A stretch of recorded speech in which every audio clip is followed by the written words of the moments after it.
बिस्मिल्लाहिर्रहमानिर्रहीम। अस्सलाम वालेकुम। Welcome back to my channel. और आज मैं बना रही हूँ कीमा भरे करेले। यहाँ मैंने करेलों को छील कर अच्छी तरह से उसके अंदर से उसका जितने भी बीज थे सारे निकाल कर साफ सुथरा कर कर इस पर नमक लगाकर तकरीबन 1 घंटे के लिए उसको छोड़ देना है। यहाँ पर 2 चम्मच तकरीबन मैंने नमक लगाया है। 1 किलो करेले हैं, इनको अच्छे तरीके से मसल कर नमक और हर करेले पर अच्छे तरीके से नमक लगाकर और इसको मैंने छोड़ देना है तकरीबन 1 घंटे के लिए। इस तरीके से करेलों की सारी कड़वाहट निकल जाती है। यहाँ मैंने करेलों को वॉश कर लिया था तकरीबन 1 घंटे के बाद और इनको हल्के से प्रेस करके मतलब दबा कर इस तरीके से इनका पानी जितना भी है उनको हमने निचोड़ लिया। अच्छे से मैंने इसका पानी निचोड़ लिया था। यहाँ है तकरीबन आधा किलो कीमा, 2 चम्मच लहसुन अदरक का पेस्ट, 6 से 7 हरी मिर्चें, यहाँ पर तकरीबन है 4 अदद प्याज मीडियम साइज की जो मैंने बारीक बारीक काट ली है। यहाँ पर है तकरीबन 6 से 7 अदद टमाटर जिनका मैंने पेस्ट बना लिया। टमाटर इसमें ज़्यादा जाएंगे क्योंकि इसकी ग्रेवी बनेगी। यहाँ मैंने पैन में कीमा डाला है और जो मैंने लहसुन अदरक का पेस्ट रखा था उसमें से आधा इसमें डाल दिया। आप देख रहे हैं कि मैंने इसमें ऑयल नहीं डाला क्योंकि ऑयल कीमे में मैंने कीमा लिया था वो चर्बी वाला है, तो इसके अंदर मैं इसीलिए ऑयल नहीं डाल रही क्योंकि ये अपना ऑयल रिलीज करेगा। तो अगर आपके पास कीमा बिल्कुल ड्राई है मतलब बिल्कुल बगैर चर्बी वाला है तो इस स्टेज पर आप 2 चम्मच ऑयल ऐड कर सकते हैं। बस यहाँ पर लहसुन अदरक के पेस्ट के साथ इसको मैंने अच्छे से भूनना है। और यहाँ पर मैंने डाले हैं मसाले डालने हैं। इसमें 1 चम्मच लाल मिर्च पाउडर, आधा चम्मच हल्दी, 1 चम्मच नमक, अपने टेस्ट के हिसाब से भी आप डाल सकते हैं।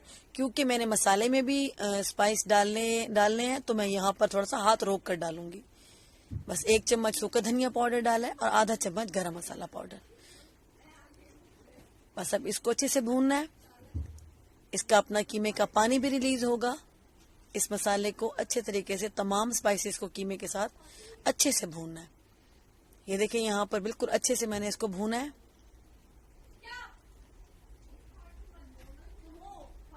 जो हरी मिर्चें रखी थी वो इस टाइम पर डाल दी हैं और इसको भूनना है।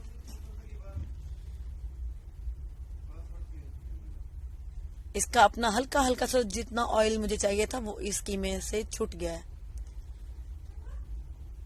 बस इससे ज्यादा इसमें ऑयल नहीं डालना। 1 कप पानी डाला है मैंने इसमें, बड़ा सा तकरीबन 1 गिलास पानी है, बड़ा मग था ये।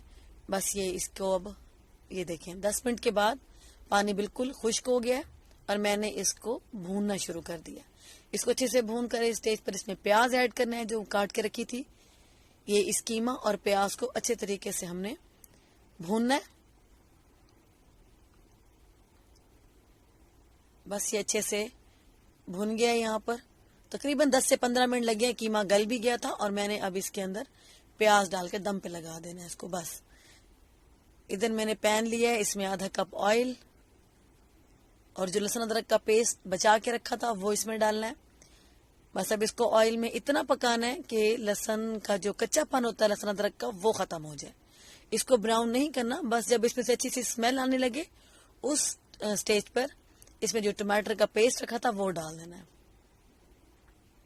तकरीबन 6 से 7 मैंने मीडियम साइज के टमाटर लिए हैं क्योंकि इसकी ग्रेवी ही सारा बेस है। इसी में ही जाकर करेले अच्छे से मजेदार से बन जाएंगे।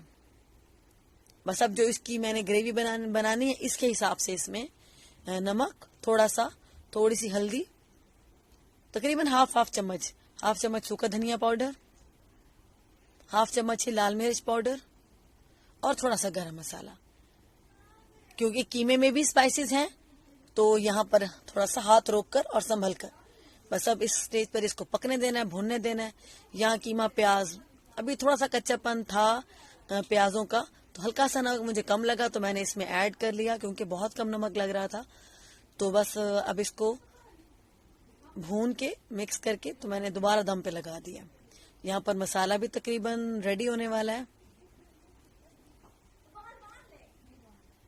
बस मसाले को हल्की आंच पर मैंने छोड़ के भुनने के लिए रख दिया था। यहाँ कीमा और प्याज बिल्कुल रेडी हो गए हैं, फिलिंग के लिए तैयार है। इसकी चूल्हा बंद करके इसको ठंडा करने के लिए पैन में निकाल देना है। बस जब ये ठंडा होगा तो हम इसकी फिलिंग करेंगे। यहाँ पर ये कीमा मेरा प्याज ठंडा हो गया है और अब मैं करेलों के अंदर, जिनको मैंने धो के अच्छे से वॉश करके निचोड़ के रखा था, इसके अंदर मैं तकरीबन जितनी फिलिंग आ सकती है, ओवर फिलिंग नहीं करनी, उतनी करें कि इस करेले का जो अच्छे से बाइंड हो जाए और बाहर ना निकले। जब आप इसको फ्राई करें तो कीमा बाहर ना आए। बस यहाँ पर इसको धागे से अच्छे से लपेट देना है। कोई मुश्किल नहीं है, ये बहुत आसान रेसिपी है। जब आप बनाएंगे तो आपको पता चलेगा कि कितनी इजी रेसिपी है और बहुत डिलीशियस बनती है। बस इसको अच्छे से इसके मुंह को बंद कर देना है। बस ये देखिए, ये इतना सा काम है, निहायत इजी, कोई मसला नहीं है और बहुत एंजॉय करेंगे जब आप इसको बनाएंगे। तो बहुत एंजॉय करके बंदा बनाता है इसको, मैं तो बहुत एंजॉय करती हूँ। बस इसके अंदर इसको बंद करके और इसको अच्छे से बाइंड कर देना है। बहुत ज़्यादा धागा नहीं लपेटना, वरना जब आप इसको खाएंगे तो धागा खोलने में बड़ा मसला होता है। उतना ही इसको बाइंड करें कि जो इजीली खुल भी जाए। जब आप अपनी प्लेट में इसको निकालेंगे तो आसानी से, ये जब धागा खींचेंगे तो ये आराम से निकल आता है, कोई मसला नहीं होता। ये देखिए, यहाँ इतने जबरदस्त से ये सारे के सारे करेले मैंने कीमे के मटेरियल से फिल करके धागे बांध कर रख लिए थे। बस अब इसका फ्राइंग का टाइम आ गया। पैन में तकरीबन मैंने 3 चम्मच ऑयल लिया है। इतना ऑयल हो कि बस हल्के से शैलो फ्राई हो जाएंगे। बस अब इसके ऊपर हल्की आंच पर सारे धागा बांध के जो करेले हमने कीमा भरे रखे थे, सारे इसके अंदर हल्के हल्के से सेट कर दें। हल्की आंच रखनी है, बहुत तेज आंच नहीं करनी, वरना करेले जल जाएंगे और गलेंगे नहीं और उनका कड़वा सा फ्लेवर हो जाएगा। इस तरीके से हल्की आंच पर इसको फ्राई करते जाएं। हल्की हल्की आंच पर तसल्ली से ये फ्राई होंगे और बहुत टेस्टी बनेंगे। ये देखिए, अब मैंने इसको हल्के हल्के हाथ से पलटना शुरू कर दिया है। इसी तरीके से गोल गोल इसको घुमाते जाएं और चारों तरफ से इसका अच्छा सा कलर आना चाहिए।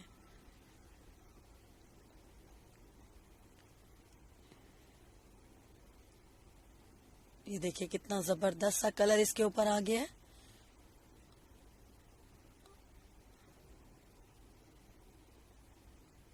हम सबके फेवरेट हैं ये, सब फैमिली वाले बहुत शौक से खाते हैं। ये देखिए, यहाँ अच्छा सा गोल्डन कलर इसके ऊपर आ गया है और बस इस स्टेज पर ये रेडी हैं। यहाँ मैंने सारे करेले निकाल लिए हैं।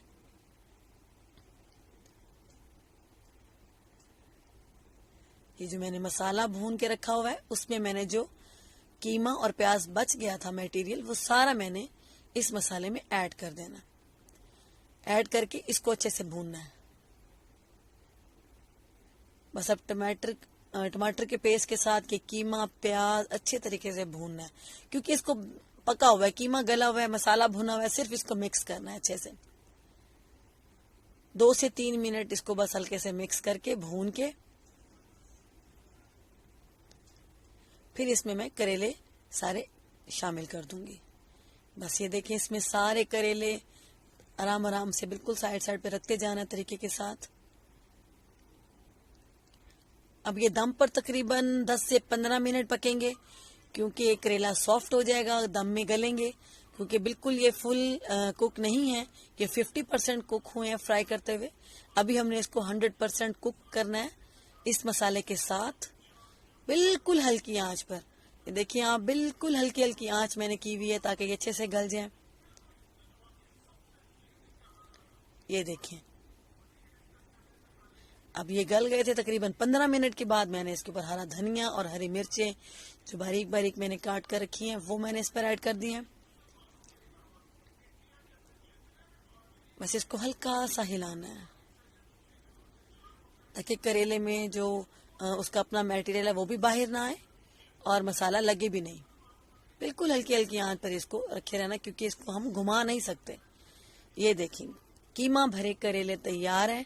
ये इसकी फाइनल लुक, बहुत टेस्टी, बहुत यमी।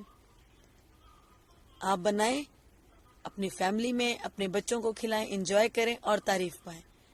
आई होप आपको मेरी रेसिपी अच्छी लगी होगी। अगर आपको मेरी रेसिपी अच्छी लगी है तो प्लीज़ मुझे लाइक करें, कमेंट करें, मुझे दुआओं में याद रखें और मेरे चैनल को सब्सक्राइब कर दें। बहुत शुक्रिया। अल्लाह हाफिज़।